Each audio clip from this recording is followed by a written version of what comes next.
Steam systems, if you're dealing with steam systems, you know there's a danger associated with it for sure, but also a great deal of cost in the money that can be wasted.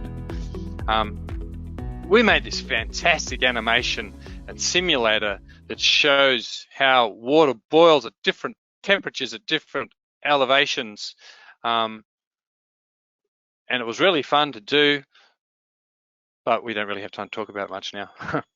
But anyway, it's just one of the things I couldn't bear to not leave that one in the presentation.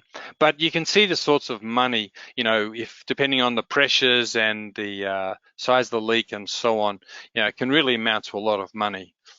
Yeah, there's a lot of energy. Likewise, we've got to look at steam traps, and we've made heaps of animations that explain exactly how steam traps of different types work and what their failure modes are and so on. So that's all a lot of fun. But here again, where a time waveform can tell a story. I mean, we can listen to that